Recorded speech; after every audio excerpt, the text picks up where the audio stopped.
All right, welcome back. We are INFR3335U. That's social and multiplayer game design in the fall 2021 semester at Ontario Tech University, and it's week 8.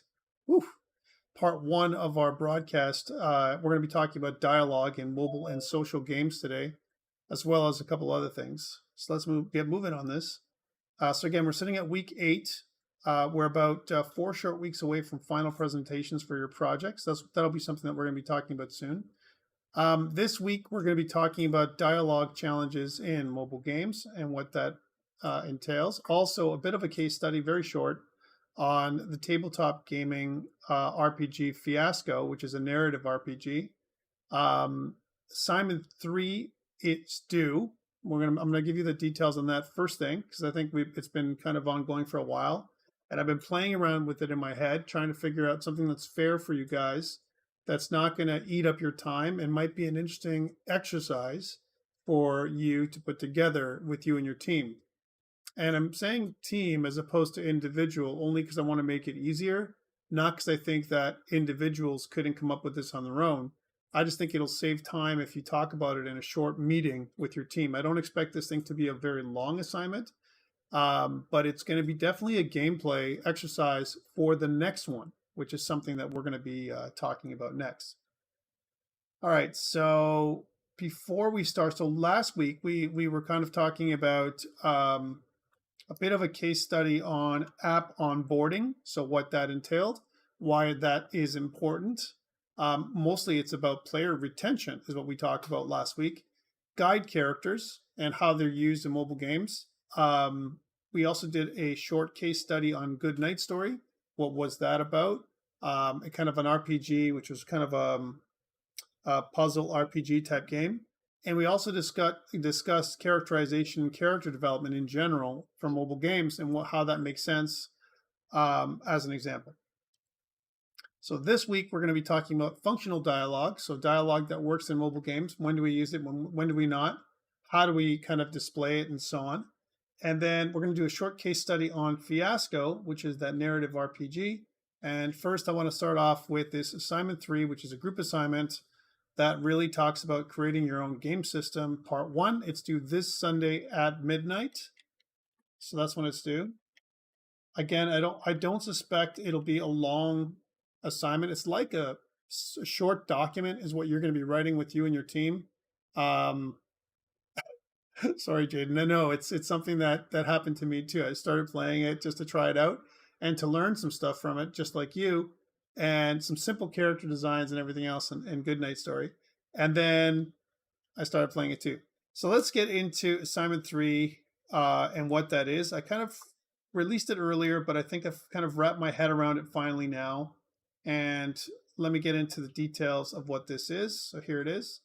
So assignment 3, it's like create your own game system part 1. And like I said, there's kind of a two-parter. So this is the first part of a two-part assignment, like I said. In this part, you'll work with your team to develop the melee combat component, some people call it melee as well, of an RPG game system. This component will include developing a set of player primary abilities, secondary abilities, a health system, some kind of equipment list, and a character sheet. So that's what I'm looking for. Very, very simple. So the reason for this is what I want to talk about is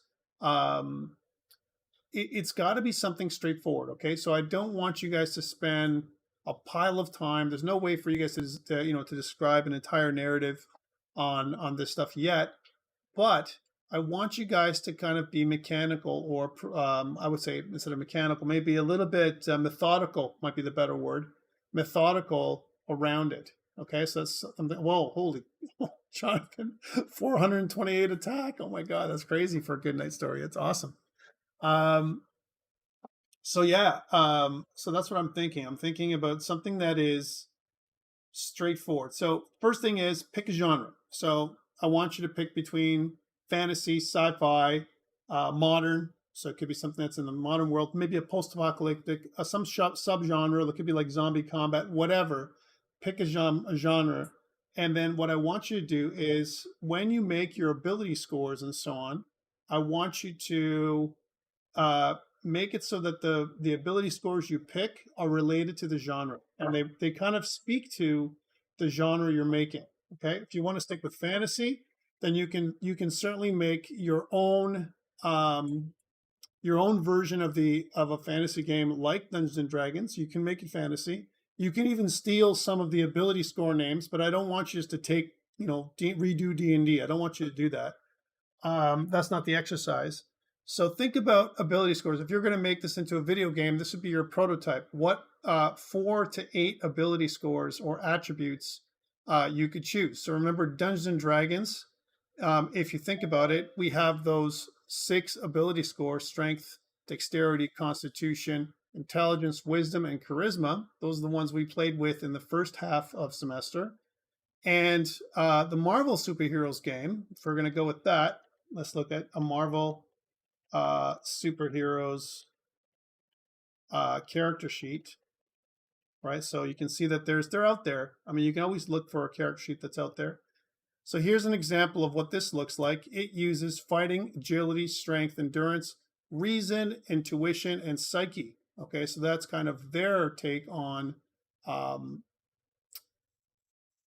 going to definitely try it, Sam, for sure. I want to do it. Again, I've been connected to Matt Forbeck for a bit, and he's been developing it.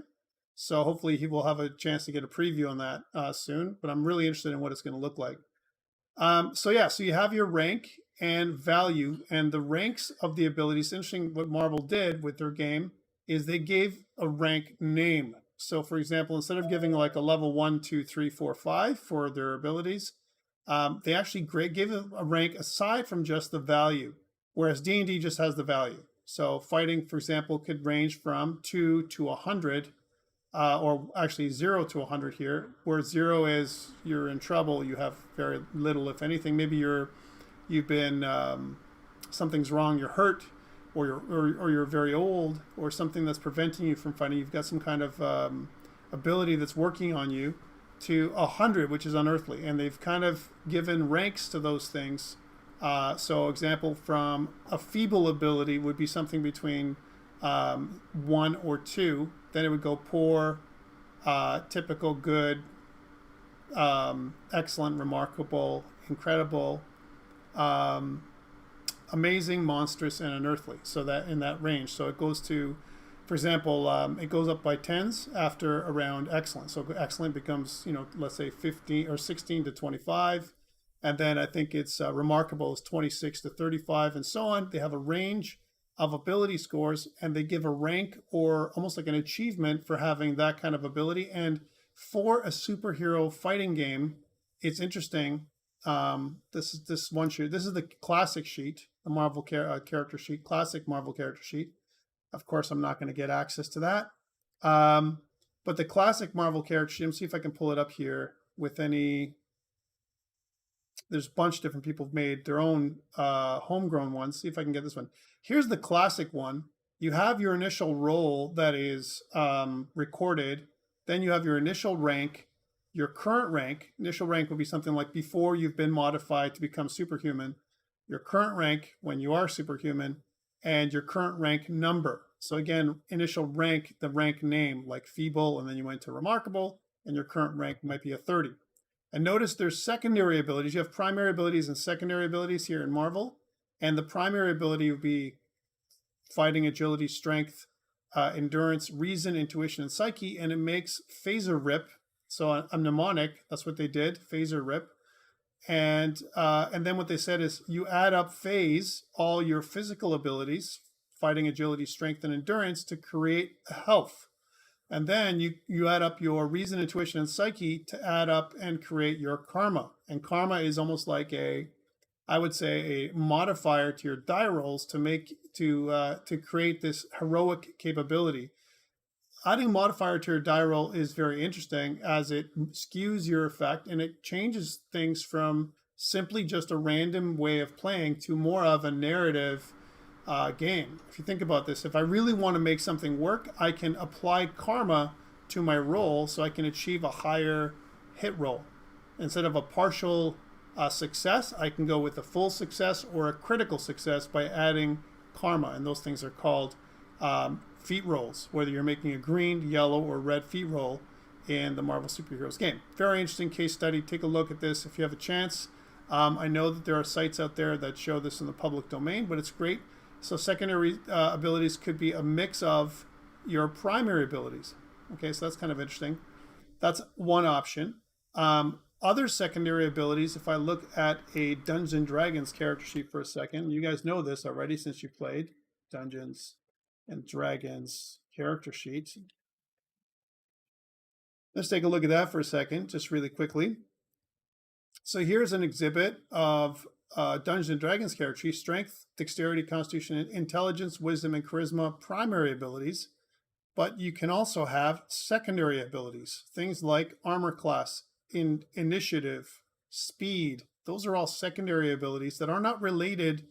Well, initiative is related to dexterity, and speed a lot of times is related to constitution.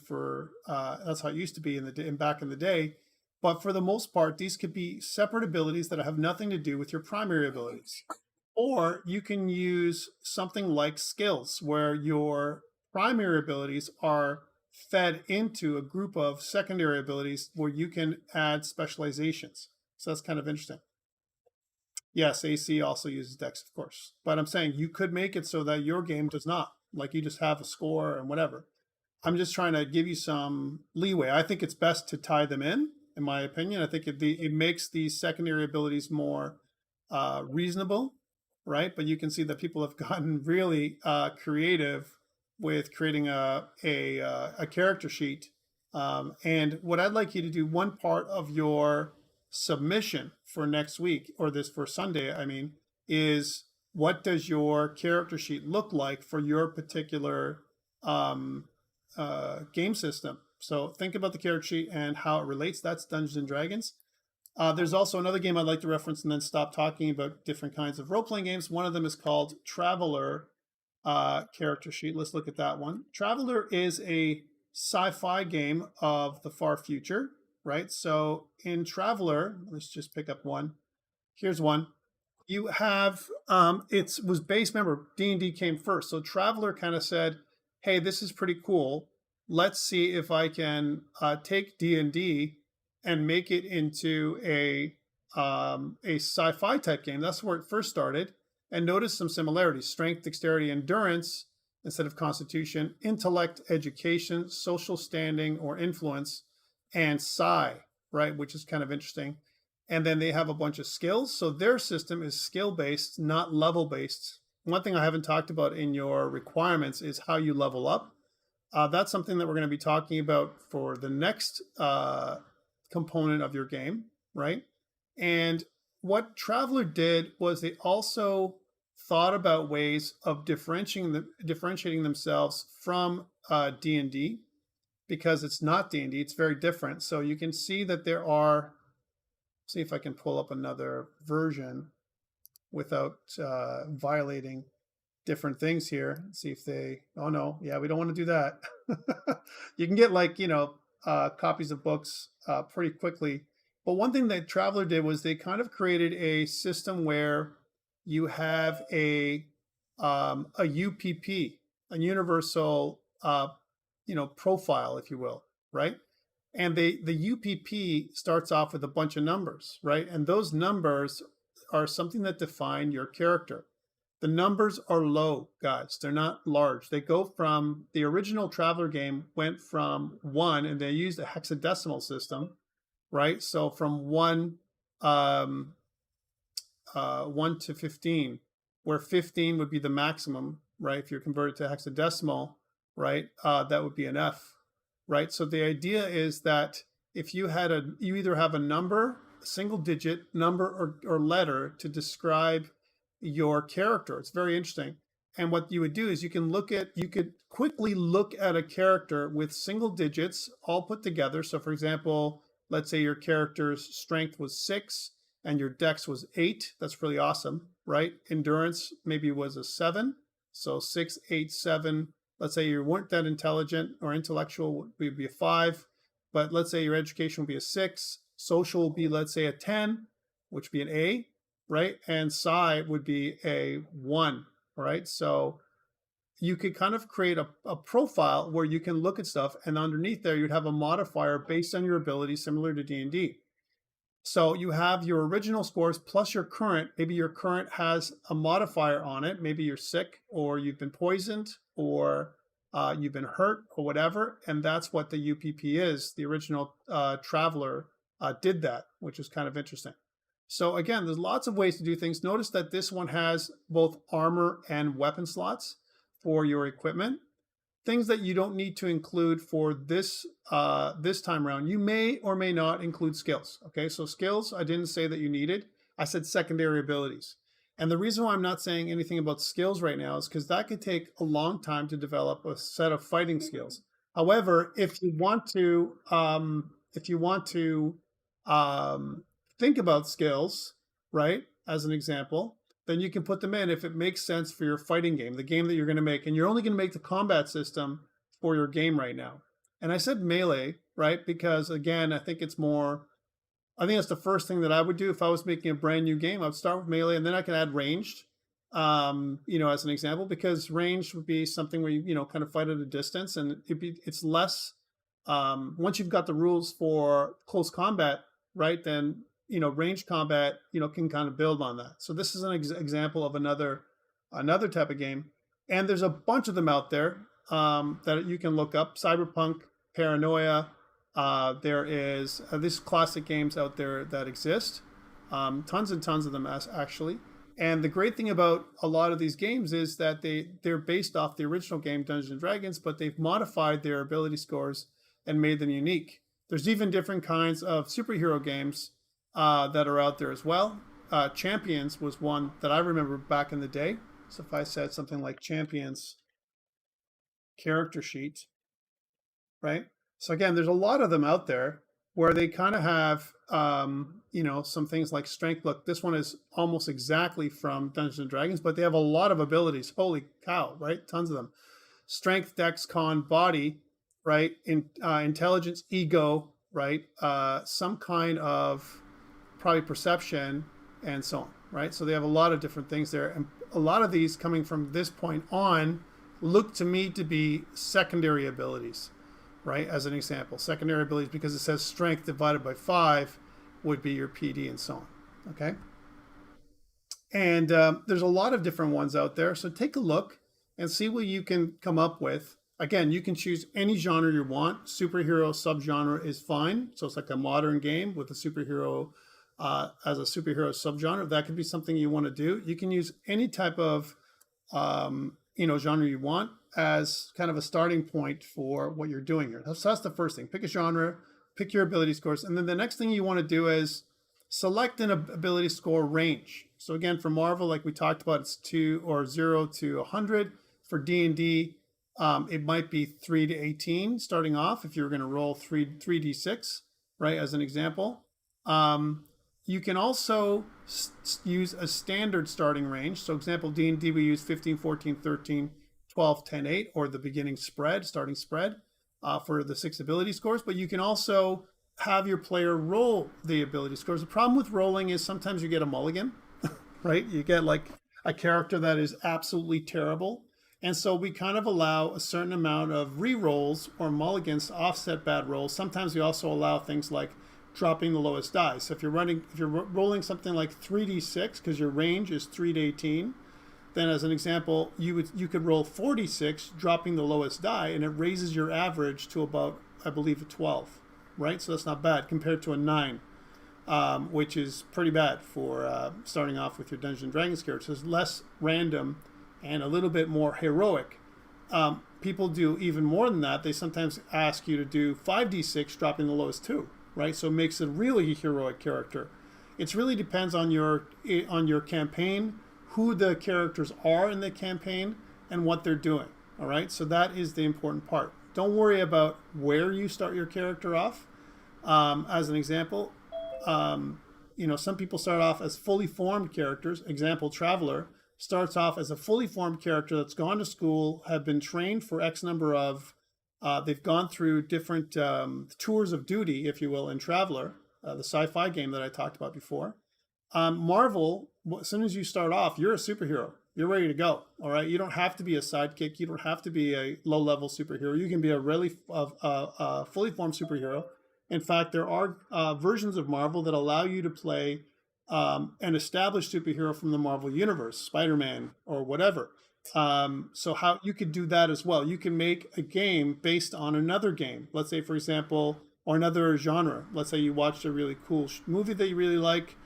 Army of Darkness. Let's just say you want to make a RPG based on Army of Darkness. If you're like that kind of thing, or if you want to make an RPG based on Star Trek, you really love that show, and you want to do that or something, right? Or whatever, right? And so you start thinking about not just the genre, but the subgenre, or maybe something that that you're looking at. Yeah, so Army of Darkness is one of my favorite films, that's for sure. It's definitely a cult classic. But imagine making an RPG based on that. Like, how would your abilities look there compared to, as an example, something that is more standard, like high fantasy game. Maybe you want to make a fantasy game based on the new Elden Ring that's coming out, as an example, or maybe the prequel to Game of Thrones that they're going to release soon as well. You can do a lot of things like that, or your favorite book series. It doesn't matter. Example, Shadow and Bone. They have that was a pretty popular Netflix series over the summer. Maybe you can make a RPG based on that, and what kind of ability scores you'd use when you're fighting in close combat. It's up to you. The Witcher 3.5, sure, whatever you want, right? So that's the kind of stuff that I want you to do for your ability scores. Next is your secondary abilities. We talked about these a little bit. Things that you should consider here are initiative. I think that's a good secondary ability. It could be armor class if you want, if that's the kind of game you're making. Not all games include armor class. Sometimes they just include an armor rating, where whatever armor you wear, you get an armor rating, and your ability scores help you wear the armor if you're strong or if you're fast or whatever. And it could be nothing to do with that altogether. Example, if you're wearing power armor in the far future, who cares what your dexterity is? It's based on how high-tech your power armor is, right? So whatever that is, you can create a secondary ability score that could be related or not to a primary ability score. Your health system might be based on some primary abilities. You definitely should use some modifiers from them to boost it up.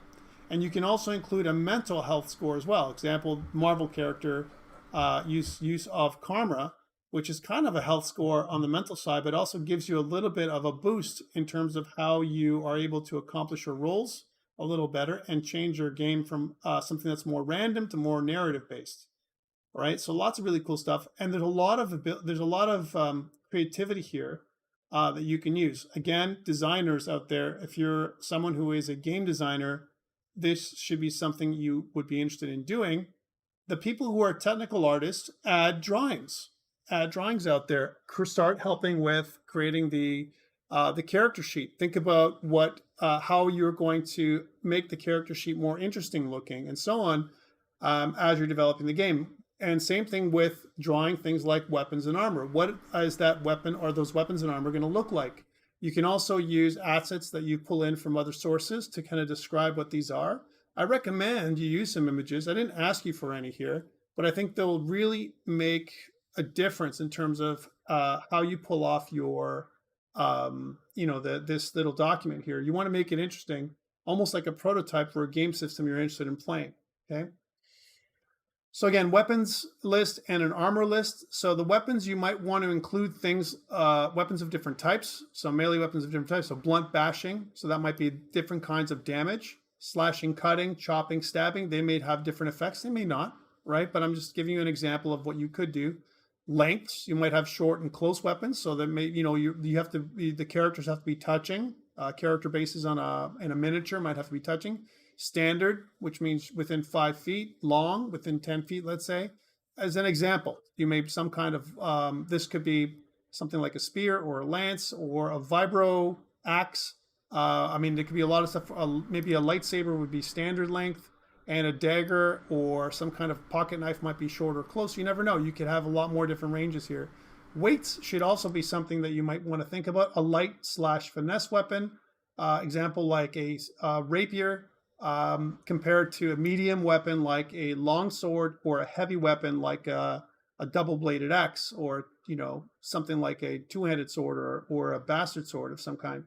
So when all of these little properties of the weapon should allow you to create different weapons with different ability damages. So damage, how much damage do they do? How fast they are in combat. So um, effects on initiative, damage, and hit modifier. So bigger, heavier weapons are typically harder to wield. As an example, maybe they're unwieldy. Maybe you can also put a weapons list together that includes things like, kit bash weapons, weapons that you put together if you're making a post-apocalyptic world. As an example, this is groups, Jonathan, absolutely groups. This is too much for one person to do. So that's why I recommend getting together, putting some stuff together, brainstorming a little bit and coming up with a system that's pretty cool. Full GW team. Yep, absolutely. It's the same group that you were in before, right? So you can make it nice and easy. I don't want it to be something where it is a pain. I want it to be fun for you guys to think about a thing. Now, remember, with this thing, you're going to make your character sheet. And the two things I need from you from a submission perspective are, I need a short PDF describing your game system. So it should include a working title, your author's information, and at least a table of contents with, all the stuff that I've asked you for already, all the different parts, as well as a copy of your character sheet in PDF format would be nice. So I can take a look at what you're thinking, how you would lay things out. Okay, why is this really important to get right? Because the second assignment part, right, is going to be you playing this thing, you actually doing an arena where you're going to play against your, parts of your group. One person is going to coordinate like the GM again. You're going to form a small arena. And again, I'll detail that for next week. And that small arena that you're going to create is more like, how do you fight? Is going to be a free for all? Is it going to be a 2-on-2, a 3-on-3? Is it going to be a 1v1? How are you going to, you're going to do it? Are you going to do several matches to try and test out the system? The idea here is that you're testing out or play testing your system and then get results back, get feedback, and then try and do an iteration or two. So one thing we're going to try is the RITE, RITE, method of iterating, right? When we kind of get some feedback, you're going to do it on your own though. So you're not going to go outside and ask your friends to play it or anything like that because we don't have time this semester. In the real world, if we were together at Ontario Tech, I'd probably get you guys to all play each other's game system. That would be pretty awesome. I don't think we have the time this semester for us to do that. And it's difficult remote. So what I'd ask you to do is, and how are you going to host it? Or is it going to be through Roll20 again? Or are you going to use another system where you can actually roll your dice and need a dice rolling system and all that stuff? So think about almost like a second gaming session, but simply on an arena basis. So not necessarily to do with a lot of narrative, but to test out your game system. How would you take this game system and implement it into a video game, right? Because remember, what you're doing here is you're prototyping, right? So when you're creating your ability scores, when you're creating your weapons, armor, and all that kind of stuff, I always want you to keep in mind when you're brainstorming together as a team, can I take this and make this into a video game? Your answer should be yes. If your answer is no, you're making the wrong game, right? Because if you can't make it into a video game, then you just, maybe it's a labor of love or something. Maybe it's a game that you're talking to each other. There's no abilities, right? But that doesn't make any sense for the most part for a video game. Okay, so it could, but I think games with stats, especially when you want to create a game balance and all that kind of stuff, is super important. And making a game, especially on paper like this, right, when you're actually playing the desktop version first and bringing it into the video game, you've tested it, you know how it feels, and now you can find the fun before you write a single piece of code. That's the idea here, right? You find the fun of the game by a different way of prototyping, making almost like your own system, similar to making your own board game, but in this case, you're making your own RPG, which is something that we've been talking about all semester, really, at the end of the day, right? So this is kind of a culmination of those things. So think about, how do I make my little arena? And you can make it again on any genre. You want to make it a Star Wars game? You can do that. You want to make it a whatever, popular thing out there that you love to make? Use that. Do that. All right. That's the thing that I want you guys to make. Andrew says, does weapon and armor literally mean weapons and armor, or can it interpret it slightly differently? Give me an example, Andrew. Maybe you want to come on the mic because it might be easier for us to tell. So, and the reason why I want to ask, okay, I don't want to spoil our idea just in case. Okay, well, what we can do is if you want to, we can talk after. But yeah, sure, we can. You can. It doesn't have to be literal armor and weapons if it's something that makes sense. But you need to fight somehow, right? Could be shields. It could be like a force field. It could be, super powered abilities that you have, a defensive screen, or you might have a ship to ship combat. Instead of player characters fighting each other, you could do something like where the role playing game is intelligent ships fighting each other.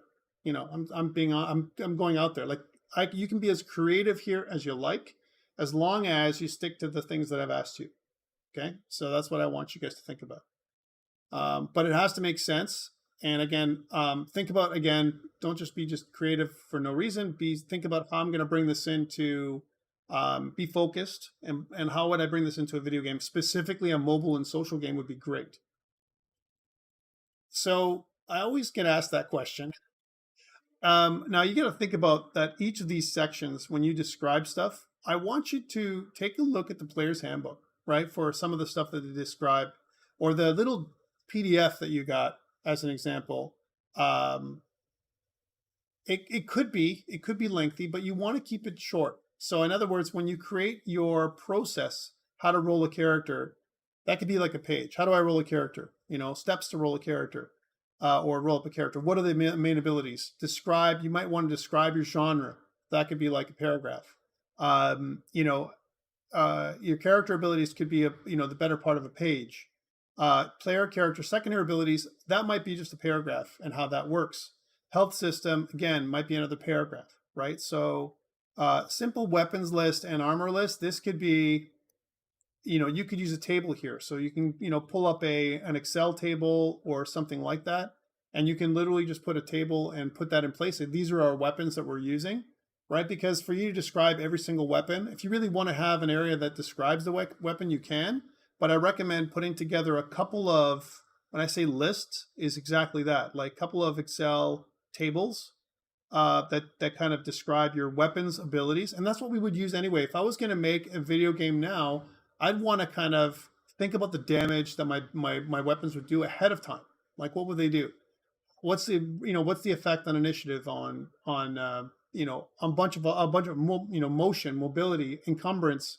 You can think of a bunch of things here to make your game more balanced. And what you're going to do is you're going to modify these once you make your weapon and armor list and your ability scores. Once you play, you're going to realize this doesn't really work, or it's too easy, or it does not realistic, or my character dies too easily, or whatever, right? So you'll adjust some of the weapon damage. You'll adjust your character secondary ability score, specifically the health system. You're going to adjust initiative. You're going to adjust all those kind of things when you're doing your play testing in the next round. Okay, that's what I'm hoping for. So again, the character sheet would be a page, right? So again, we're talking about, I don't know. I mean, it could be as little as 3 pages, I would say. 3 to 5 pages would be probably a good length for this. Don't go too crazy. You can do a lot of writing here if you really want to. And that doesn't include, 3 to 5 pages would not include things like your working title, which would be a page, just like your title page. That might include your authors and table of contents. So this could be 1 page right here. So 3 to 5 pages, not including working title and your title page and your table of contents. So let me just put that in there. I'm going to just, so that way you guys are clear. And I'll say that maybe we'll say aim for a length short. A PDF should be between 3 to 5 pages in length, not including the title page, table of contents, or character sheet. Character sheet should be on its own. Okay. So that's something that give you more direction, exactly where it's going to be. So that way, there's no, if it's longer than 5 pages, if you really want to go longer, I'm okay with longer. but it has to be something that's, maybe it's longer because you added drawings, you added, other things to boost it up, but it has to be, covering all the sections. If it doesn't cover all the sections that I've asked, then that's where you'll lose your marks. All right, it won't be that difficult to do, but the idea here is that you want to be creative, but at the same time reasonable in terms of the stuff that you're putting together. Okay, any other questions related to this assignment? I don't think it's too out of whack. I think if you had a short meeting with your team, you can probably bang out the particulars, especially your game designers. They should be, like I said, totally interested in doing something like this, because this is where they're putting together, stats and ability scores and, kind of mechanics for the game. How would it work in terms of combat? And how could I translate this into something that I'm doing now or in the future? Okay. Let me know if you have more questions. We can get back to this later. All right, so that is assignment 3, the details we've been waiting for. Again, I've been pounding my head about it. It was much more complex before. And then I thought that I don't want to make it a chore. You don't have a lot of time. You have other courses and so on. And I want to make it something that's fun. I think that you can learn from, but at the same time, is something that you can use in the future, right? That you can build on if you wanted to. All right, let's get into the course content today. So that's like, what the assignment is based on. I know I spent some time talking about it, but I needed to do it because I want to make sure that you guys are all clear on what I'm looking for.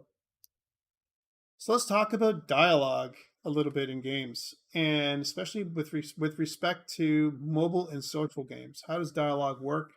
Is it effective, or do we just skip it? And let's talk about that in a bit. So really, to me, it's an important component of storytelling. I mean, if you're actually storytelling in your game, and we've been talking about narrative, game narrative this entire semester for the most part, in one way or another, narrative, world building, context, how things, kind of work together, and even your genre that you're picking for your, this little game you could put it together for Sunday. It's got to be something that is based on the context of the backstory of your world, right? Even if there's no world, right? So there's no world, but your game itself, even the combat system, will inform about the player about what the world is about in many ways, right? Example, I remember playing Car Wars way back in the day, where your main character was really like you, and almost like the whole what was it? What would I say? Like almost like a Fury Road kind of feeling, where I'm talking about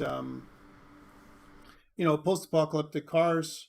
You kind of have no gas and this kind of stuff and that kind of idea.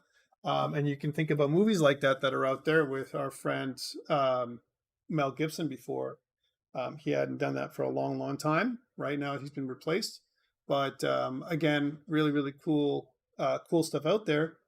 But the dialogue is what we want to focus on in this time. All right, this kind of this lecture is all about dialogue. So what people say, even in the beginning when we watch a movie, a lot of times the dialogue is the key. It really informs us about the character, and the dialogue has to be relevant. It has to be realistic. What the person would say, as an example, and that's really challenging. Imagine writing a script. I don't know has anyone tried writing a movie script? Script writing. Anyone that kind of script writing? So has anyone tried doing that? It's pretty tough, actually.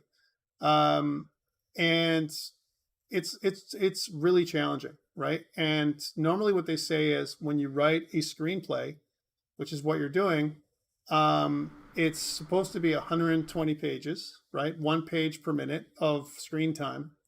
And I'll tell you, it's some of the most difficult things to get through. It might sound like not a lot, 120 pages, mostly dialogue. Who cares, right? Yeah. And then you start writing it and you're like, wow, this is really terrible. Right? So it is pretty tough, Aaron. And to me, one of the challenges is trying to think about, what the characters are saying. What does it say when the character is saying something and you want to stay in character the entire time? It's almost like you're acting. And actually, what ended up happening was Rui was talking about that during his talk, right? He was saying how he literally puts on a face, kind of an angry face when he's writing an angry character. He's kind of acting. And if you ever see Rui draw, maybe we'll have Rui come back in real life, maybe next semester, kind of at Ontario Tech when we're together. Hopefully, we'll be together physically next semester, right? And I'll get him to come in and do a little bit of a drawing thing.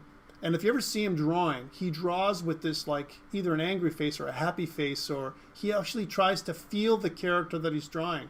So it's the same thing when you're writing a dialogue.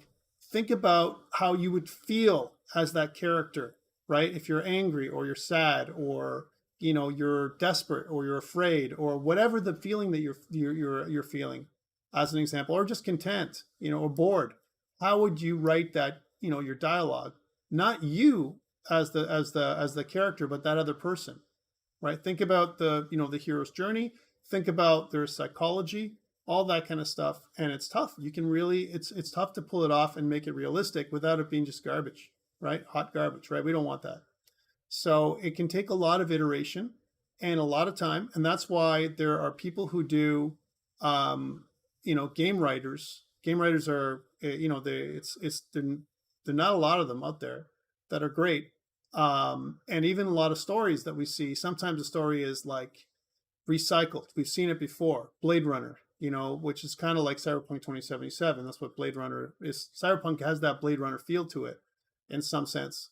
But it also has that Cyberpunk feel to it from from things like, Burning Chrome, William Gibson's kind of world of cyberpunk, that kind of stuff too. So they've taken elements from those genres, the novels and everything, and trying to bring it in, right? So it's Jonathan says, yeah, you have to. It's rough because you got to have a complete picture of the plot, characters, etc., and it's super easy to get stuck. I find it's really super easy to get stuck as well. And so whenever I try and do any kind of writing like that, I always start with an outline. I outline a bunch of stuff. And it's almost like I start thinking about it almost like a mind map, right? So what character knows what character? What's the relationships between the characters? How does the character feel? I do mind maps for all kinds of stuff. And mind maps help me kind of narrow down and get closer to what the character is all about. I almost like think about what's in the mind of the character. Some things like contradictions as well, flaws, talents, traits, perks, things that can make the character interesting to look at and to listen to, but at the same time, make the character complex enough, to like. There's a lot of books out there that can help you, write stories, and especially when it comes to screenplays, everything from Save the Cat, which is kind of a popular idea about writing screenplays. One of the great ones, and I know we were talking about screenplays and not video games for a second, but just like think about this. There's a book called Story, right? So if I look at Amazon and I look at Story, right? Literally, it's called Story, right? This one by Robert McKee. He really talks about structure, style, and he talks about how each scene in the story, cutscene or whatever, has, like I said, a setup and a payoff, right? So it's a bit of a book to read. It's pretty tough to read. It's a big book. But one of the great thing about this is it doesn't just apply just to screenplays. It also can apply to a lot of other things. And it's a bit of an older book, but it doesn't matter because some of the principles that he talks about here in his book talks about these movements from one scene to the other scene. So when I'm moving from one scene to the other scene, what does that scene exist? Why do I have that thing in my story at all? Does it make any sense? Does it move the story along, the plot? If it doesn't move the plot along, why do I have that scene? And remember, for us, when it comes to video games, for us, scenes are like quests in many ways, or tasks that we want to do. Why are we there? Why are we in that location? What are we doing there? Why has the game designer put us there? There's got to be a reason for it. And it has to move us along into the major quest, or at least doing something that is defining our character, right? So maybe it's a side quest, but it's defining skills, special skills and abilities that our character is going to have compared to, maybe the default that we get coming out of the character factory. You know, we come out of character factory. We have some kind of character factory in the beginning. A good example of that would be in Fallout, or in I'm thinking Bethesda games for some reason, but it doesn't matter. Even if you're playing From Software's Demon Souls, you have this character factory. You come in, a character creation process, and then you're selecting your character, your items, your perks, whatever you want to call them, right? And then you're coming out, but you're the default character. How do you make your character different than the default, right? And that's the side quests. That's the things that you pick up, or the items that you're going to focus on. And both in games like Demon Souls, or in Oblivion, or Skyrim, or Fallout, or whatever game that you want, you can really, the best games allow you to really morph your character. Even if you start off as kind of a warrior, you can end up being a wizard, you know, that kind of stuff. It allows you that kind of have play, if you will. So the idea here is, when we think about dialogue, we want to think about perspective. How does the NPC interact with us? What do they say informs us about who they are? Okay. So one of the most common ways, there's traditional ways that characters interact with us, but also a lot of time we design the dialogue around the narrative. And again, the dialogue talks to the story, right? It talks to the game world, right? So they're going to say stuff that's maybe not anachronistic, unless that's the kind of story you're working with. If you're in a fantasy type setting, you're not going to talk about your wristwatch, right? Typically. Maybe steampunk is the type of genre you like. That's the kind of game that you want to make for this Sunday. You know, as an example, what would your character say in that world compared to something like a D&D fantasy world? You know, what kind of, I haven't talked about, things like backgrounds. In D&D, again, they have something called races, but think about this as culture more than anything else, as opposed to an actual race. You have different peoples around the world, and each of these groups of people are, they have a different culture, and they're going to say things differently. They're going to know things differently. They might worship different gods. They might follow different precepts, different ways of life. They might be people who don't eat meat, or who eat a lot of meat raw. You never know. Like, all this informs you when the dialogue will tell you a little bit about them from the first moment that they open their mouth and say something. Okay. So that's something that we want to talk about. So here's something that we want to ask is, how are the game design and the gameplay reflected and represented in the dialogue, right? So from a video game perspective, does the dialogue tell us about the gameplay? And how does dialogue, how is dialogue a part of the gameplay? Because now we're playing, it's interactive. It's not just us watching a movie, or it's not that kind of genre. It's an interactive medium, right? Games, right? So we're talking about not making a screenplay, but actually writing a story, and also delivering the story through narrative, right? Narrative play. So again, dialogue should communicate things like tutorial instructions, mechanics, mission objectives, updates, as well as other gameplay elements. How do we know that? Dialogue is going to help us with that. And we remember, whenever the character says anything to us, or when we say something, our player sometimes will say stuff. I remember playing Arizona Sunshine, and in VR, I'm not sure if anyone's played that at all, but Arizona Sunshine, you are in a zombie apocalypse in VR, and sometimes we're in a scene, and your player will say, "Oh, wow, this is terrible. I don't know. Well, maybe I should look at that knife." So your character itself you're almost like talking to yourself, and that is how you're informing the player, which is you in VR, what to do next. Your player character is talking to you, talking to themselves. So that's kind of really interesting. So what is the function of the dialogue? What are you learning from what is being said about the game world, and what are you getting out of it? If you're not getting anything out of the dialogue, then it's useless.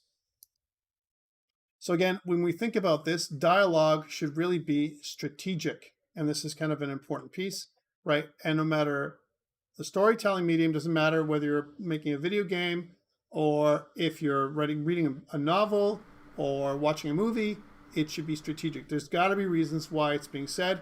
And if you ever took a drama class, sometimes when you read a play and you're looking at the play itself, I sometimes marvel at some of the stuff that's been written down because it's so intelligent what they've put down in some of these plays when you look down. And it's a great genre. I think if there's any chance, if you've never taken a drama class or a script writing class or anything like that, and if you're interested in narrative design or game writing, it's an amazing opportunity for you to actually take a drama class, or if you haven't done that, watch one, as an example. And you can see a lot of stuff when it comes to studying plays, the old plays. I'm talking about the old stuff. Where did they get that dialogue? It's so realistic sometimes, and it transports you to another world. If you read a Russian play, it transports you with the dialogue, the choice of the word choices, the way that the characters talk to each other. It really it shows us rather than tells us, and we'll talk about that in a bit. So let's think about games specifically. Now we've talked about general dialogue.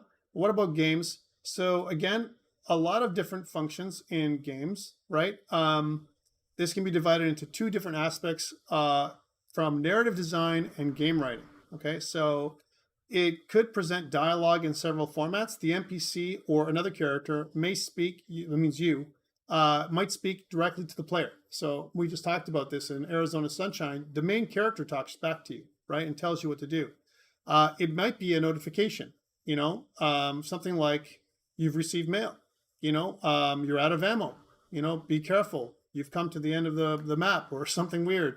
Or it might be something like acquire additional medical supplies from Doc Mitchell, like up here, right? So as a part of your quest system, right, as an example. So any of this stuff, anything that's written here, right, if you think about it, it is written in a certain style.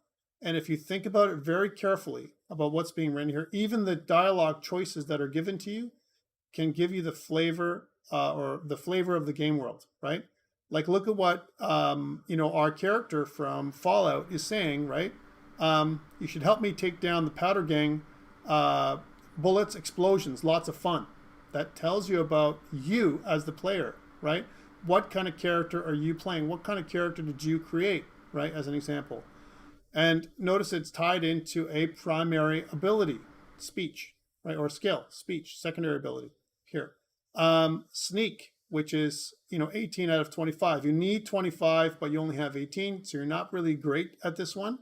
I could probably take out the powder gang by surprise if I had help, probably, right? So things about what the character might say, as an example, your character, based on the type of character you've developed, right, or the choices you've made, as an example. And the best games allow you to do that. So again, narrative design. There's two. Remember, we talked about both narrative and game writing. So here's narrative design's dialogue functions, right? So it guides the players through a tutorial. That's one function. Give mission objectives. Introduce a new mechanic, right? And explain a new skill. Notice narrative design is all tied into story delivery, but also how it relates to gameplay, right? So that's kind of interesting. And whereas game writing's dialogue functions connect to things like background and lore, writing, right? So we're thinking about world building. Whenever I say game writing, I'm thinking world building. I'm thinking backstory. I'm thinking character development. I'm thinking, how do I express characterization and plot points, foreshadowing, all that kind of stuff. So more of the abstract, the esoteric, as opposed to something that is more explicit when it comes to the narrative. Narrative explicitly tells us stuff that we need to know. Game writing is all about stuff that is nice to know, that gives us the flavor and makes us feel immersed into the game world. All right, that's the difference. So let's continue here. So when we think about it, there's some games that are less story oriented, right, than others. For example, even if it's a puzzle game, for less story oriented games, then we want to think about the dialogue's narrative design. So more about gameplay, mechanics, those kind of things. That's what the dialogue should inform us about, if there's less story related. But for more story oriented or character oriented type games, you want to have all of these aspects, both the narrative and the game writing kind of aspects. You want to bring both of those two things in because you want the game world. Plus, on top of that, you want the narrative to inform us about gameplay. Okay, so that's the kind of stuff that we want. But again, the functional dialogue in a game is more focused on gameplay. So when we say functional dialogue, we're talking about it needs to say what the dialogue is there for. It's going to focus on gameplay, and it should drive or reflect the speaker's personality. What is that they're saying, and who is the person that's telling us this, and what is their context outside of them guiding us or providing an obstacle or a threat or help or whatever they're doing in the game, that character that's speaking the dialogue. Even if it's something that you've picked up a tape or a reader or some kind of hologram in the game, and you're looking at it and it's giving you some lore or backstory. Again, that's game writing, right? What is it telling us? Are there hints there about how we can do better in the game, in the quest? Sometimes you'll get a hint in your lore in order for you to crack open a safe or break a code, open a door, solve a puzzle, that kind of stuff. And it's so subtle sometimes that people put it in there that we got to use the walkthroughs and the wikis to try and figure it out, right? Any comments around the dialogue's purpose in games? I know that it's something that I'm talking about, and you might say, well, for mobile and social games, who cares, right? I just skip it. We'll come to that now. So what about dialogue challenges? And this is kind of our last section for today. Dialogue challenges in mobile games, right? Because there are some challenges. Yeah, absolutely. And that's what I'm hoping. I'm hoping that it's going to help you guys with any kind of game writing or anything that you're doing.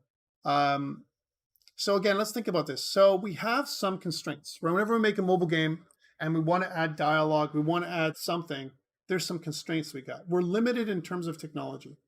We don't have an unlimited amount of space. That's the first thing, right? Remember, we have a smaller viewport when it comes when we're looking at a mobile game compared to a PC or a console. We have a smaller viewport. We don't have the entire screen a lot of times, right?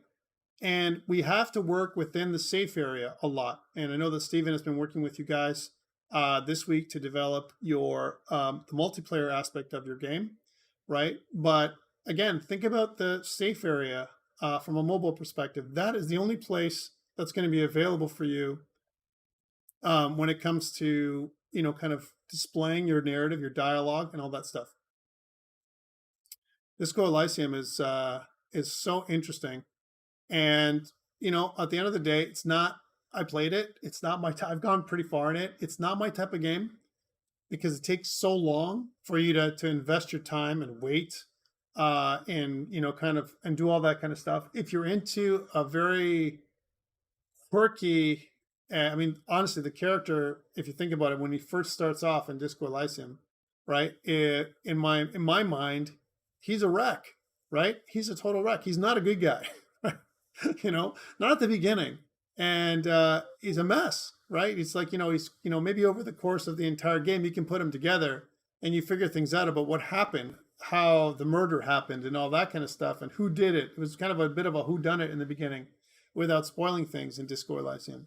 But it takes a whole bunch of time for you to get it. There's some really cool aspects of the game, interesting style in terms of the way that game has been created, but definitely something that takes a whole bunch of investment of time, patience, and it can be truly awesome. It can be really interesting, but again, tons and tons of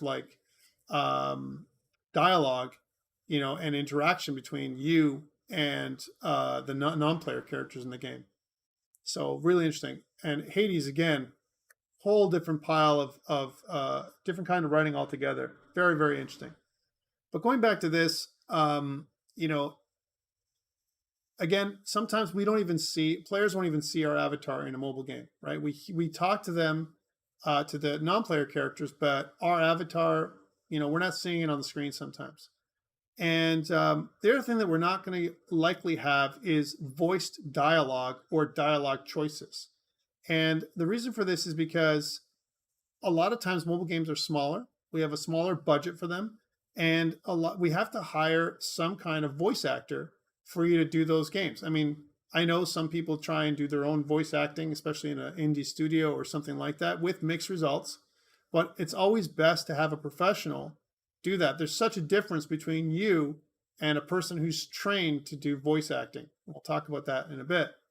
So again, a lot of times we're going to write fewer, shorter lines of dialogue unless we're working with some kind of text-based game. And a lot of times those games now have slipped out of favor. They're not as, let's say, as popular as they used to be. Short words to represent the voice of the start lines. If they have a tiny bit of voices, the words are reused. Yeah, that's kind of very interesting. You're right. But again, think about the amount of words that they've, things that are being said. If we're using a voice actor, we're being very laser focused on what they're going to say and when they're going to say it. A lot of times we reserve voice acting for cutscenes, and because there's a more higher chance that we're going to hear, or get a sense of the world, the game world, by hearing the voice actor go through and the dialogue that the writers have come up with, and they can put on accents and all that kind of stuff that they're very good at to make it very immersive and realistic. Okay.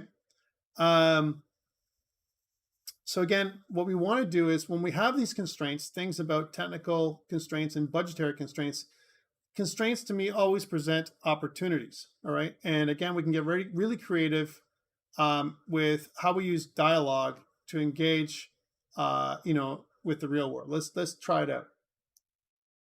So one thing to note is that tablets, although tablets provide larger screens, right? One thing that you should do is when it comes to designing for mobile, think about the smartphone. There's many more smartphones out there than tablets. I know some people are like, I'm going to make an iPad game. I'm going to make a game for, an Android tablet. Yeah, but those games aren't as popular, believe it or not, as games that are played on a smartphone. There's more smartphones out there than tablets. And if you only make it for a tablet, that means your audience is much smaller than your smartphone market, which means start off by making a smartphone version of the game. And if you want to have another version that works on a tablet, and again, there's lots of games like that, or games that are adaptable to both, that's awesome, right? And one thing that Jonathan's saying is smartphones got bigger over the past few years. They are bigger. They have a bigger viewport, and they're kind of like a phone and a tablet in one, especially the larger phones like the iPhone now, the iPhone 13 Pro Max. They're pretty awesome. They're definitely a lot of resolution. They've got a lot of capability. So some of those constraints that we talked about in the last slide are no longer something that's holding us back in terms of performance and so on. But one thing we want to think about is lines of dialogue. We want to have our text boxes fit into the screen inside the safe area, and which means we have to limit the amount of characters in each line of our dialogue, all right?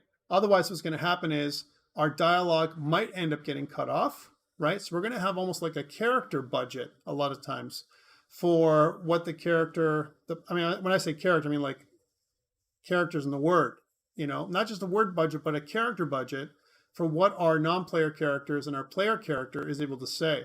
Because otherwise, we don't want to scroll through a bunch of lines to read dialogue. That makes us skip, right? A lot of times, if I have to scroll through a lot of dialogue, a wall of text, I'm going to skip on to something else because, it's a lot, right, to look at. And I want to get right to the action a lot of times.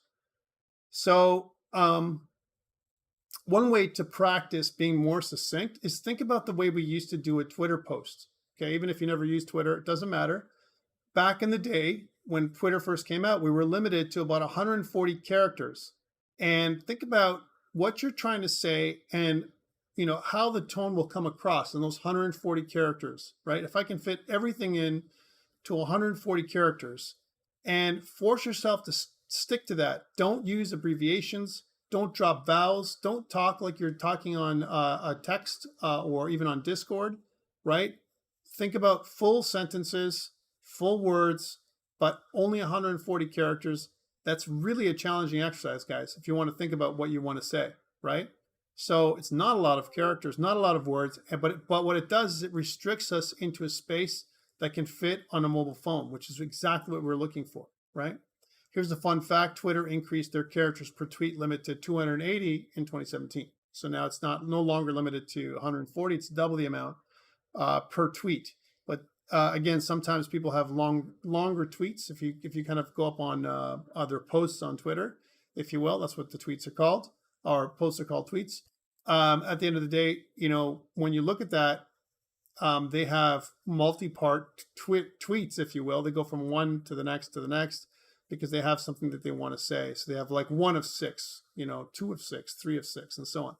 And they keep going on like that. So that's part of their character budget.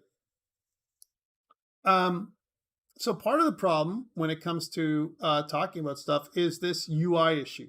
How big or small will the dialogue text boxes be? Like, where are you going to fit them on the screen? It's an actual placement issue, right? How many characters, not words, can you fit in a dialogue text box or on one line? How many can you do that? And think about, if you're working in a studio, maybe after you graduate, they might have these things figured out already, right? But in your case, you're maybe an indie studio. You got to figure it out. How many words can it fit inside of a balloon or a text box? And think about also how we're going to represent these words. A lot of times we do them with using character portraits. So character portraits is a way of saying this person's talking, right? And the character portrait is one of the things we see first before we see the dialogue, okay? So character limitations is the first things what we want to think about when it comes to writing dialogue or UI content. And the reason for this is because I'm going to say, okay, I got a budget of 140 characters. What can I say there? And that might mean rewriting or iterating on the message that I want to convey. The next thing is you don't want to force players in any way to scroll or tap through dialogue. Okay, that is just really ugly. A lot of players just skip dialogue, right? Which is really that's forcing them to scroll. Can really leave them frustrated. I know for me personally, if I have to read the dialogue and I can't skip, and I just keep tapping just to go to the next one, it drives me crazy. It's almost like I don't want to see it sometimes, especially if it's a lot like heavy dialogue before a fight or whatever. It's got to be short and to the point and contextual. And we're going to talk about we're going to do a bit of a case study and show. I'm going to kind of pull up a game that makes sense, and you'll see how that works. Okay, in a second, a couple of screens. We'll pull up a game on LD Player, and I want you to see how crazy that dialogue is. All right, so what about if I have really super important information in that dialogue? Let's say I've got a character. So here's a character portrait, and that character is basically telling us not just about what we should do, right? So example, it says we should look for the high priestess at once. I will explain all that is happening once we get up to the main hall. Right? So this is kind of your guide character in some ways, right? But at the same time, they could be telling you other things. They could be talking about stuff like, hey, you need to use this weapon. Pull out select your weapon now. And if you skip stuff at the end of the day, what's going to end up happening is you're going to miss some really important piece of information. And going back to what we talked about a couple of weeks ago with Nielsen's heuristics, again, we want to think about error prevention when it comes to players, right? How am I going to prevent errors from happening or players making errors? I want to help them, and it's in our dialogue. A lot of times we want to kind of inform them what we're looking for in our dialogue.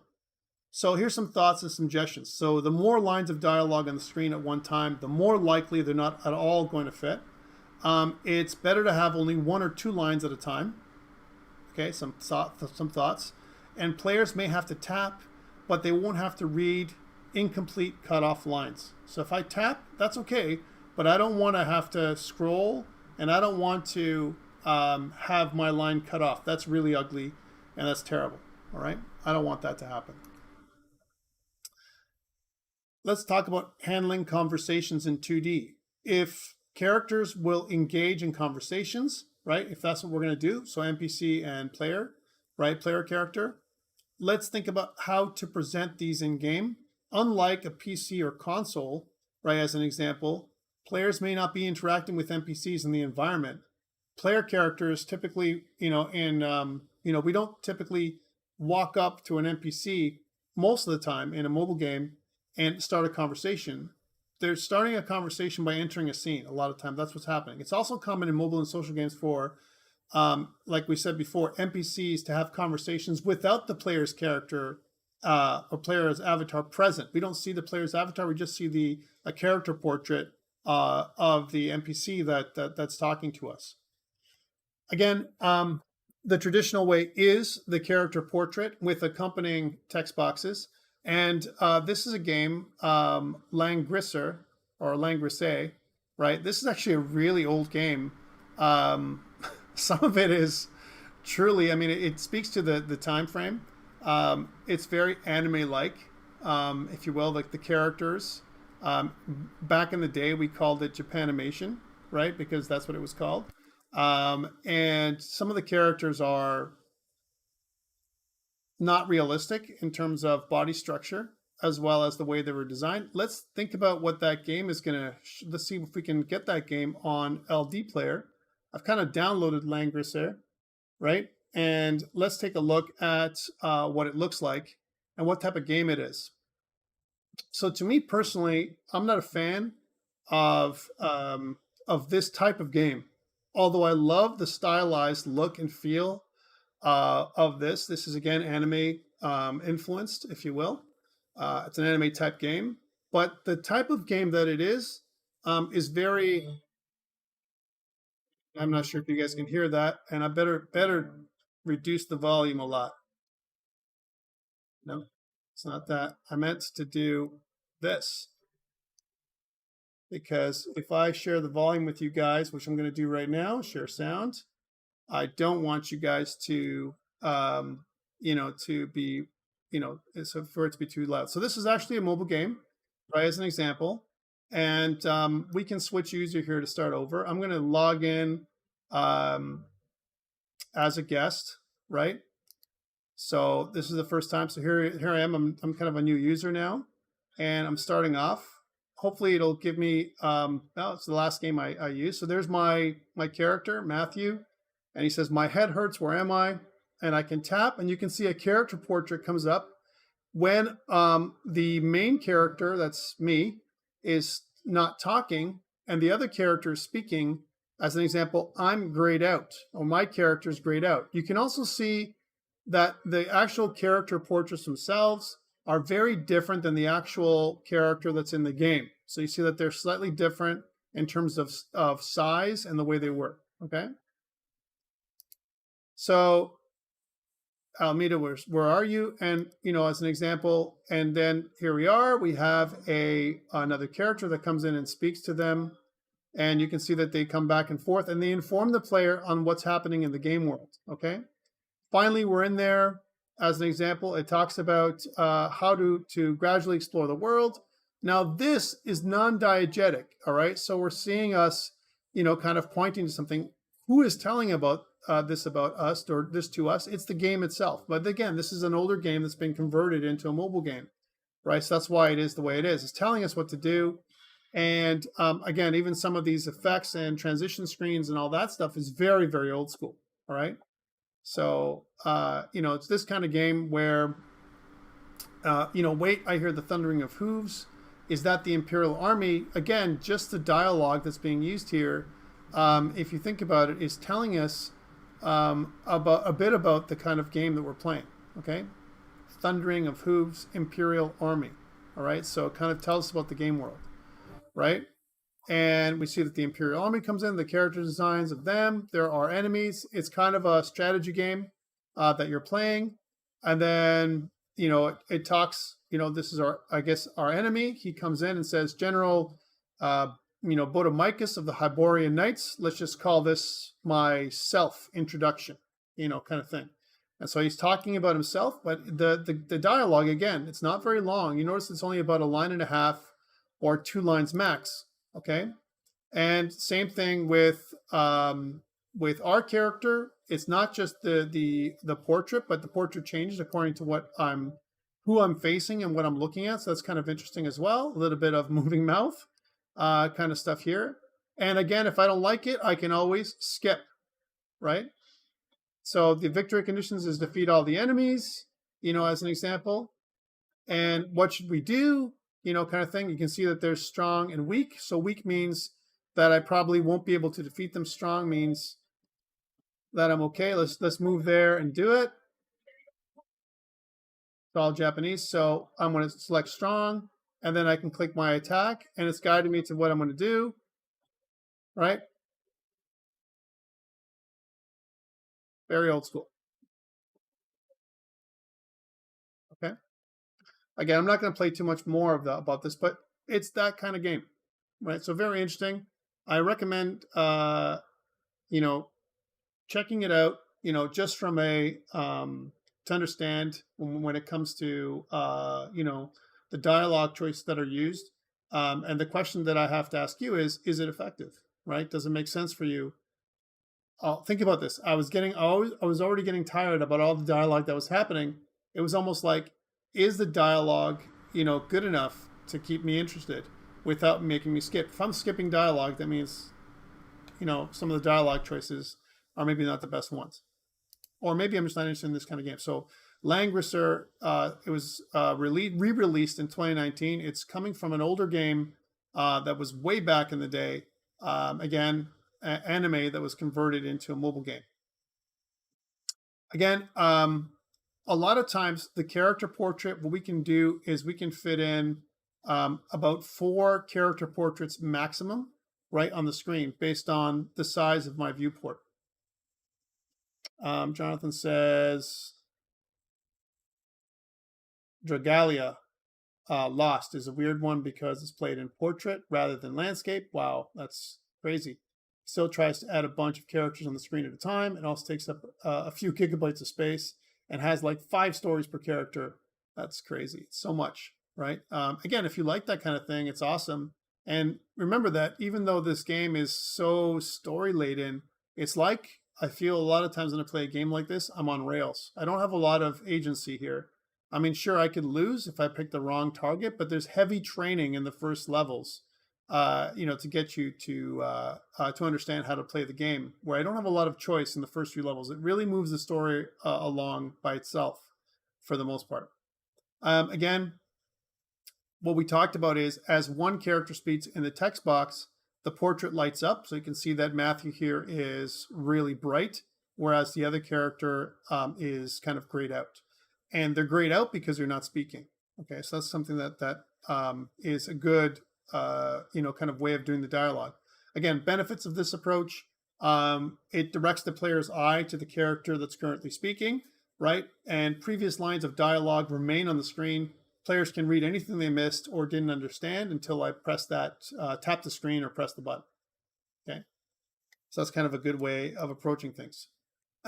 Here's a trope from visual novels, and visual novel is where I actually have something like, Minecraft story mode. There's not a lot of losing in that one, right, as an example.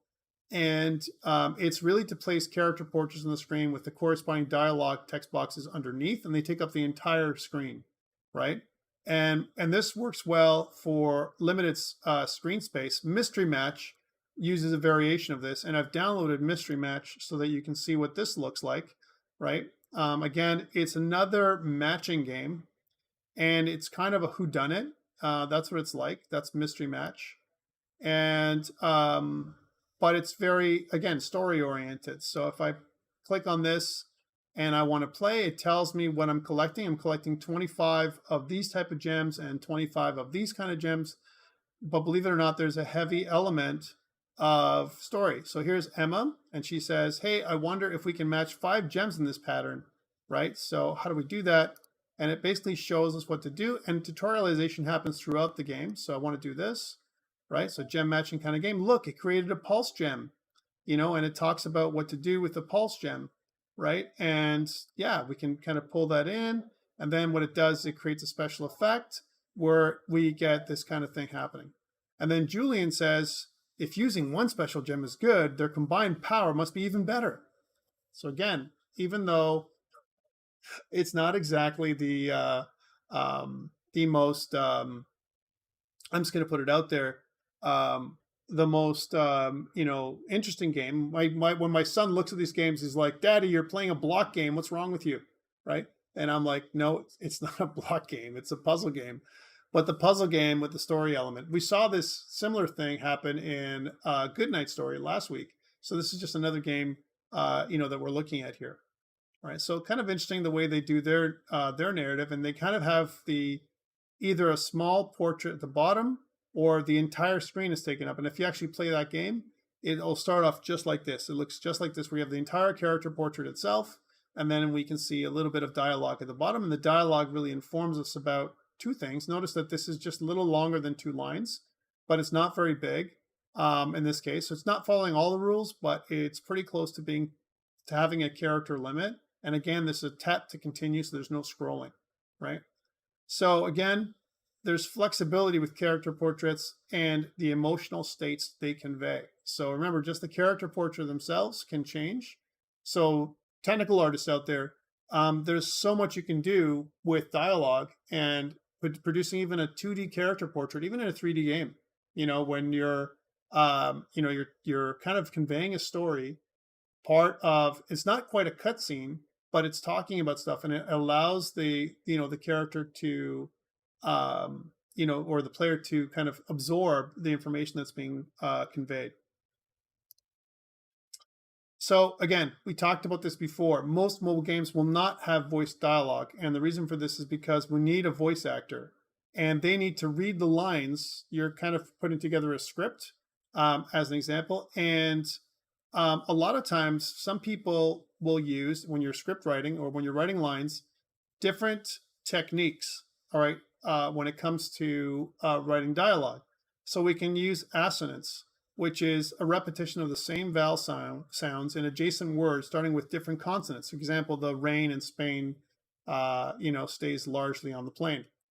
Okay, so rhyming is basically what it sounds like. Consonants, which is repetition of consonant sounds. So keeping perfect pitch takes discipline. So you see that like staccato kind of tone about writing.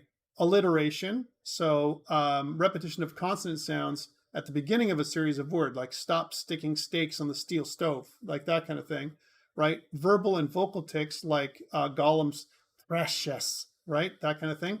And flowery or ornate language, which is a combination of assonance, consonants, alliteration, and made-up words. The gauche grotesque mannery has the audacity to bribe the majestic magistrate of Blytheheit. Whatever. And maybe a voice actor, of course, could have said that way better than me.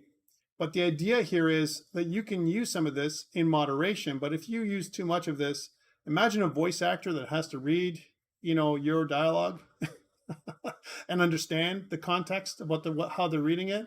It can be quite challenging, and it can trip them up. So make it easy for them to understand what you're doing. You may not want to use all of these techniques, but some of them to make your dialogue more interesting. All right, so the other one that we use a lot is something called I dialect, right? When I write, when I've written stories in the past, I kind of write my dialect when kind of in a faux English. As an example, here's an excerpt from a Warhammer comic, just for my own interest, where a lot of times the orcs in Warhammer have a kind of Cockney or, interesting English accent where, that's it, deaf bad. You're a spanner genius. It's gonna, what's it, grunt, kind of thing. And I can't nick and sell enough stuff unless I could nick back the stuff I'd already nicked. And nothing, I said, sorry about your arm. Please don't kill me. I'll give you 1,000,000 teeth. This kind of thing. So, this kind of idea here is you have something called I dialect. When you look at the words and the stuff that's being put together, when you're looking at the dialogue, you're like, it again informs you about the type of person that's speaking, and maybe they're from a different race or from a different time or from a different culture or whatever. Okay, and race, I mean like, a goblin or an orc, kind of thing. We also should talk about voice dialogue versus text-based dialogue. Okay, so benefit of voice actors is that they can express the characters' personalities through accents. Therefore, no need for eye dialect. I don't have to use eye dialect because they can read your dialogue. They can add in their own accents to this thing. So here's someone, Nolan North, I would say is one of the most popular, I would say, voice actors for AAA video games out there. He's done Nathan Drake in Uncharted, Desmond Miles in Assassin's Creed, as well as the Penguin in the Arkham series. So really cool, and what these actors can do, and other actors like Mark Hamill, who was Luke Skywalker, also is a great voice actor in different kinds of video games and in different animation as well. And they can use inflections. They know what to do. They're trained and they're awesome, but they're super expensive. So we need to use them right. We need to write that dialogue.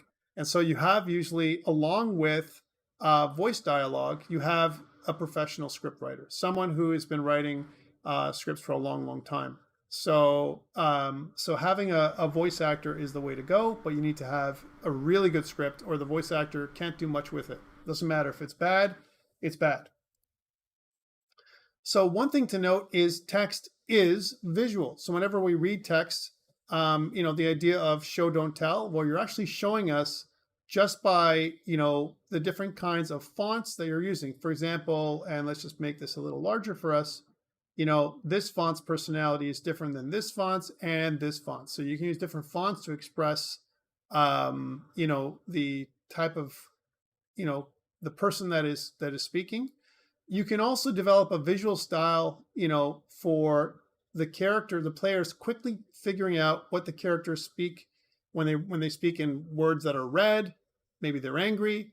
When the text box has icicles hanging off it, or if it's blue, then they're really emotionally cold toward the player. There's a lot you can do to convey emotion with just text alone. The font. I'm talking about. Font is huge, and not just that, but color, font and color. So again, what text conveys, characteristics and personalities. So again, word choice is huge. A character who greets you with "how you doing" would probably not say, "well, hello there, my dear," right? It's a totally different thing, right? Accents and dialects. Again, we talked about I dialect. We can put that in there.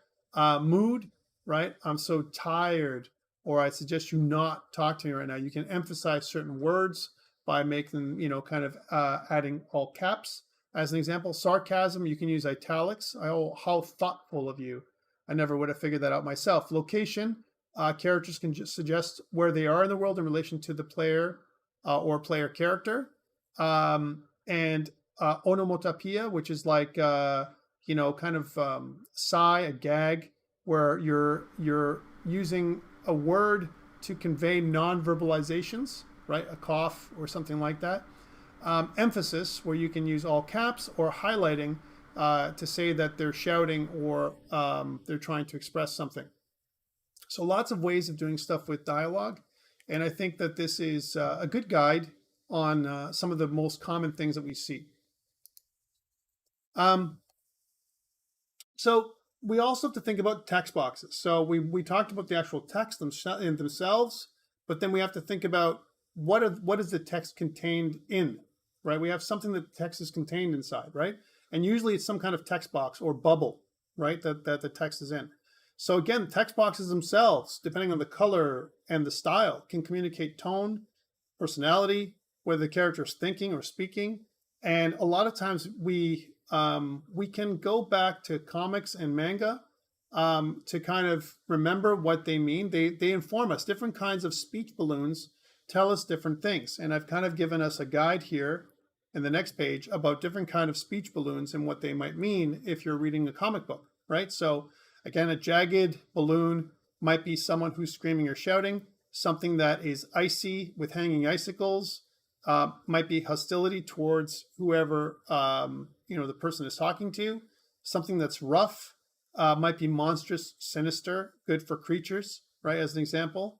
Something that looks electronic, right? You might be someone who's a robot or an android that's speaking, or it might be a computer voice or something like that. And something that's wavy might be something that somebody that's drunk or high or weak, as an example. And this is kind of stuff that's just in the actual dialogue balloon itself, right? So interesting what you can do with the actual container for the text, not just the text itself. Okay, so Sam says, I love the Iron Man and Thor boxes in Marvel, so distinct. Yeah, it's really cool. Like I really enjoy that stuff too, to be honest with you. When I read comic books back in the day, and again, I collected all Iron Man, from back in the day. I had Iron Man #1 all the way and until, the series finished and then started over again a bunch of times. All of Doctor Strange. I'm a Doctor Strange fan. So I have every single one from the time he was trained from the ancient one in Strange Tales, all the way to where he stopped becoming the Sorcerer Supreme of Earth, was conquered, got back, traveled different dimensions and came back. Lots of really cool stuff with Doctor Strange.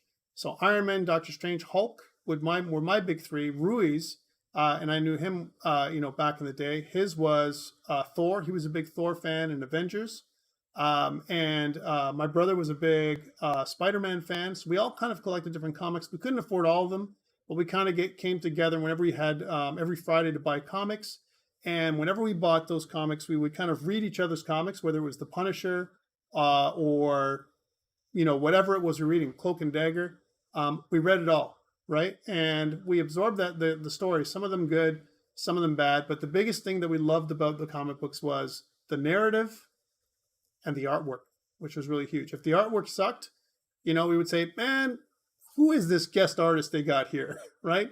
Where is, my favorite artist, as an example, that did Hulk, John Byrne, as an example. He was a famous artist that did the Hulk and Fantastic Four, right? And he's gone on to do other things now.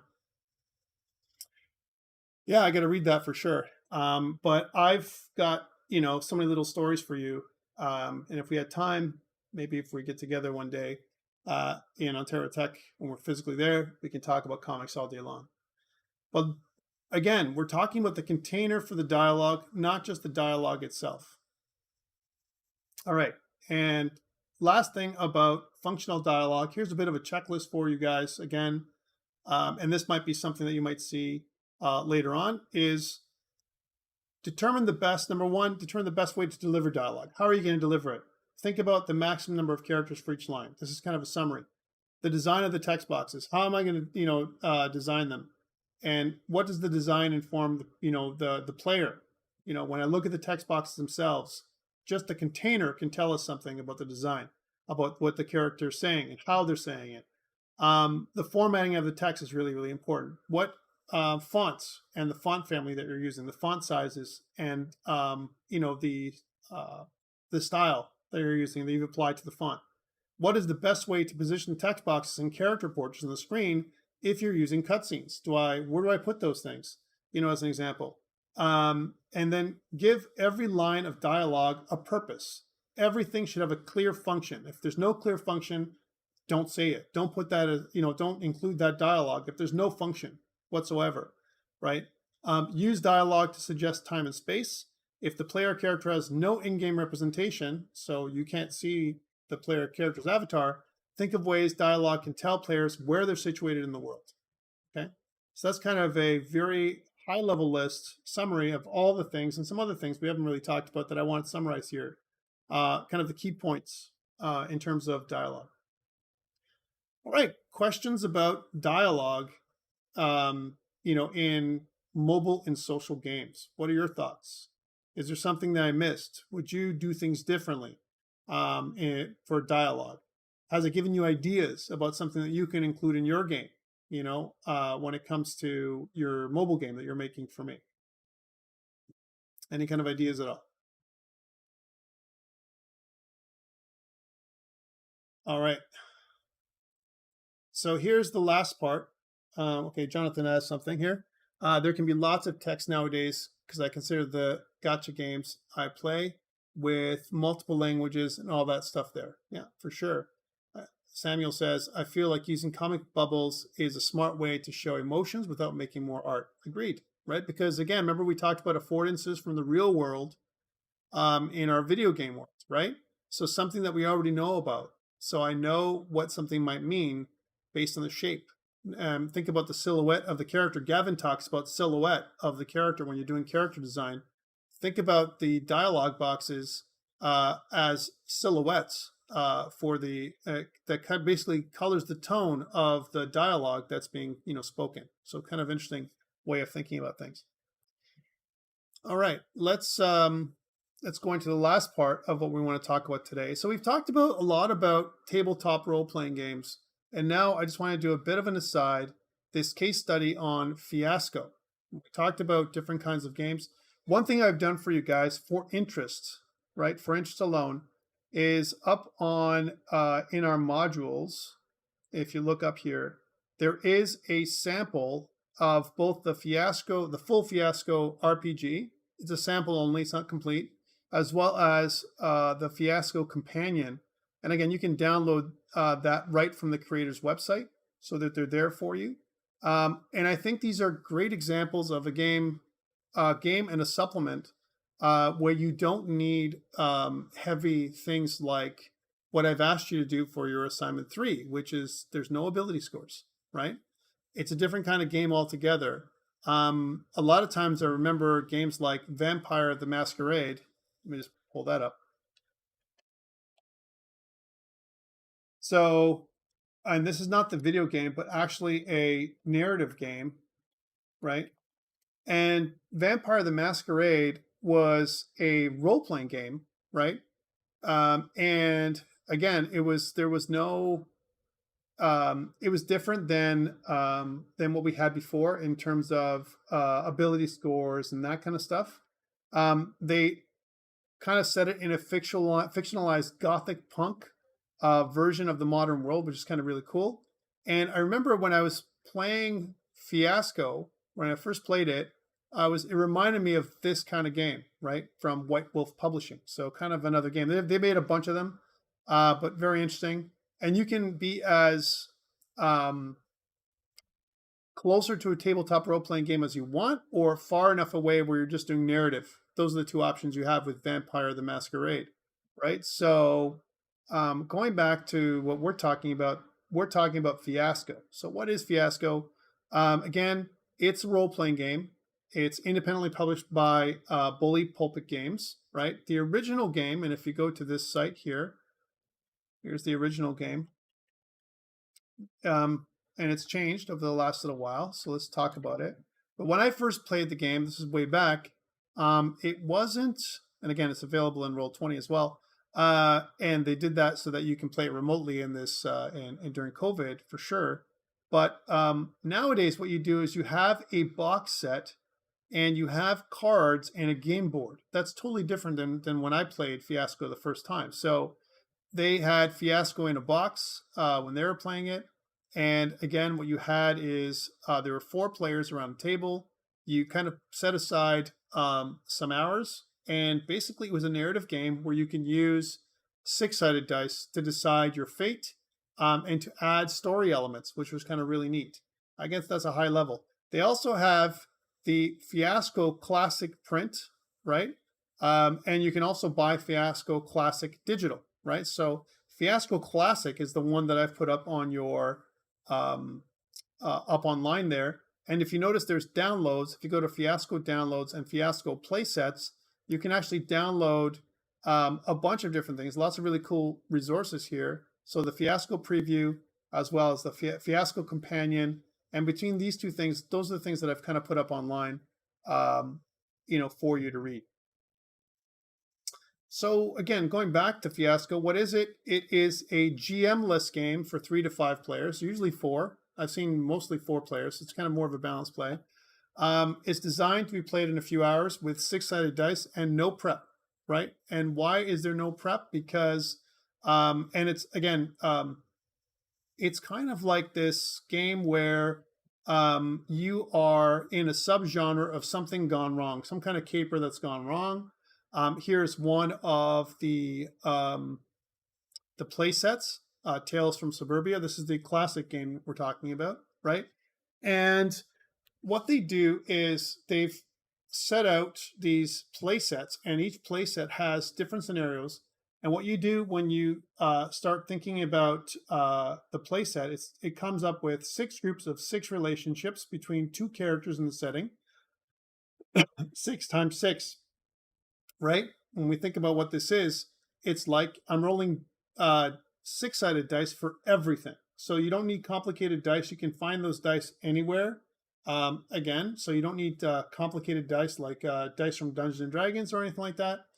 And what you're really doing is you have a bunch of these things. You have relationships, some kind of needs, notable objects, and notable locations. So things happen in each of these locations, and you respond to them, and you roll a die to see what happens at the end of the day, right? And then you have to respond to it in your own narrative style, which is kind of cool. So the way gameplay works is you have 4 ordinary 6-sided die per player of 2 different colors, right? So you have a black set and a white set, okay? You select a Fiasco play set. As an example, a copy of the Fiasco tilt table and the Fiasco aftermath table, and some pen and paper. This is an example of the tilt table, what it looks like. So example would be something like Mayhem. So you roll a 1. So again, 1 to 6, you roll a 1 first, and then from 1, you roll again. And then you say, okay, so let's say I roll a 4, magnificent self-destruction, right? That's what Mayhem is, right? Tragedy, right? And you roll 5, confusion followed by pain, right? So it kind of gives you a scenario or a set of something that's going to happen in the tilt table. And depending on what you roll, that is the condition your character is in, or the other character, or it could mean a lot of different things. All right, so kind of really interesting how what we're talking about is procedural storytelling on a very, very simple level. So again, 0 prep, everybody's playing, there's no GM, right? And you're just basically spending time, and some of it's laughing at each other at some of the things that you're saying and the situations that you're in. So how do you set up the game? Again, you choose a play set, you roll a bunch of dice into a central pile, and you develop a web of relationships and details. Again, after the dice values have been used, each player will share with each neighbor. So again, you have different people sitting at the table around, one relationship, one need, one object or location that you share with the other person. And then players then discuss who their characters are, what they are called, and how they relate to each other and the objects, needs, and locations their characters share. So this is kind of a creative part. And then you're into Act 1, where each act has different dice that you would roll based on the play set. So interesting, right? So again, I invite you to try it out. I put the examples online for you. So again, take a look at the sample of Fiasco provided on Canvas. I put it up there for your review. What are your thoughts about the design of the game? How can it translate into a video game? If I was going to translate this, does it easily translate? And in my mind, as soon as I see D6 for me, I'm always thinking about some kind of way of randomly generating scenarios, right? So if you can select, your relationship to the neighbor, with all that kind of stuff, it's so interesting. The way that you can put things together, and you can procedurally generate a story, if you will. AIM says, I haven't played it yet, but I got a similar style tabletop role-playing game from backing it on Kickstarter earlier in this year. It's really interesting. Awesome. So I put it up for you guys to take a read. That's what it is. It's more of a your own reading. I'm not going to make it a mandatory reading by any means. But here's something for those of us who have thought, hey, well, this doesn't translate at all into a video game. Well, take a look at the new edition of Fiasco. So remember, that was the classic edition. They first came out with it where they had nothing. There was nothing on the board whatsoever. It was just, some paper that you wrote down, some information about you and your location, the object, and some relationships that you had. And then those things would morph as the night wore on. A lot of times there was drinking involved. I'll tell you right now, a party game more than anything else. And anyone can play it. It doesn't have to be someone who's interested in a fantasy setting. A lot of these settings are something that almost anyone can pick up and play. So that was the good thing about it, right? So again, here's what it includes. The new set includes a folding game board. So now you have a game board. Now it looks like more of a board game. A rules booklet, a Fiasco engine deck. So that replaces the tables that we were using before, which is kind of cool. 3 playset decks of 54 cards each, and it covers Dragon Slayers. So again, that's more of a fantasy game. Poppleton Mall and Tales from Suburbia. All right, so those 3, and plus player reference cards. So really cool stuff. So, and if you actually watch this video, I'm not going to do that here, but if you watch the video that I've embedded, it tells you how to play the game, and it's way more simplified in many ways than the classic edition of Fiasco. I think it's much faster to play too, from what it looks like. So take a look at this video. It's very short, but it talks about how the game is played. And again, it's got this tabletop procedural role-playing game feel to it, which is very different than what we've seen before. All right. Questions, comments about narrative role-playing games? Aim says, the one that I got from Kickstarter is called Cerebus, the Crystal City. It's about like procedurally discovering your characters' backstories and motivations as the game goes on. That's awesome. I love that kind of stuff. Actually, Aim, one of the things I loved about Traveler, right? The role-playing game from back in the day, and again, remember we talked about this earlier. If I go to Traveler and there's something called, they have occupations, right? So Traveler RPG occupations, all right? And here's an example, or they're called careers, actually. Thank you. Thank you, Internet, right? So let's see what the careers are. Hopefully they'll have a bunch of careers. So you have different skills and training, and they start off with some different, kind of, you muster in. So there's an enlistment when you want to, let's say, for example, you want to be a scout as part of your career. Then what you would do is you'd have to qualify. So depending on your character's ability score, right? As an example. So if you're, in this case, your intellect, it's a 5+ roll, so pretty easy roll on your intellect, right? As an example, -1 DM, so modifier for every previous career. So if this is only your first career, then you're not getting much of a modifier. It's pretty an easy in. Assignments, choose one of the following specialties: courier, survey, or exploration. So this is kind of your career. And then what you do is you roll dice for the type of skill that you learn. And then after you do that, if you want to qualify for your advanced education, you have to have a minimum education skill of 8, as an example. And then you can roll an extra die and get an extra skill, depending on your skill. So the higher ability scores you have in certain careers can give you more skills and get you to progress more.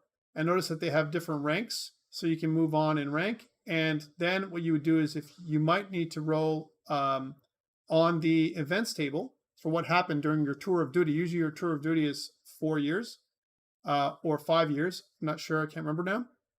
But basically, when you finish your tour of duty, you roll your 2d6. And if you roll average, you might have a life event. And then you roll on the life events table, which is a separate table that you would roll. And you kind of note all this stuff on your character. So what happens is, during character creation, you have a little mini game happening. And sometimes this goes awry. Like sometimes you don't qualify for the career you want, and you become a drifter, kind of thing. And that's kind of the first career that you start off with. It's not the most fun game, because basically, or at least this part of the game to me, because you don't have the choice of what you want in your mind. If you want to become a pilot or whatever, you might have in your mind to become a pilot, but you may never get there. So it's really interesting. So again, different kinds of events. You might also roll a mishap, right? So here's a mishap. You might be severely injured during your tour of duty, where you kind of your ability scores might change, right? Just when you first start off in the first tour of duty. And I've seen many players who've played Traveler just say, you know what, I'm making a new character. Because it's like, It's so random. Anything can happen. Sometimes a player might come out and they might have an awesome, day creating your character, and some days you come out and bad things happen, right? Your character is terrible. So really interesting way of doing stuff. So again, it's neat. I'm not going to tell you that this is the most fun, and I know that nowadays we can do a lot of this same thing, like selecting skills. A lot of times done with point buy, why, or a standard template of skills that you get when you select a career. Imagine that. Okay, I want to be a scout. Cool, you get in. You're a scout from the very beginning. You get that, and then you choose.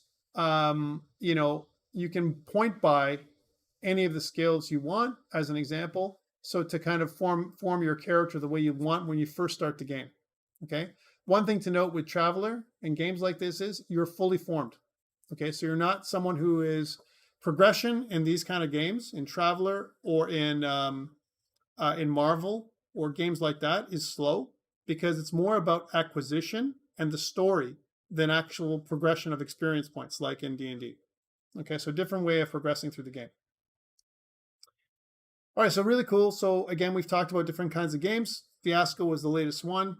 Again, let's just orient ourselves on a bit of admin. Just looking forward is something that I like to do, which is, again, next week we have our last guest lecturer. I'm thinking that he's still in line. Again, he's one of the people that you already know, so hopefully he'll be able to come in and do the thing that he said he was going to do. I've kind of penciled him in.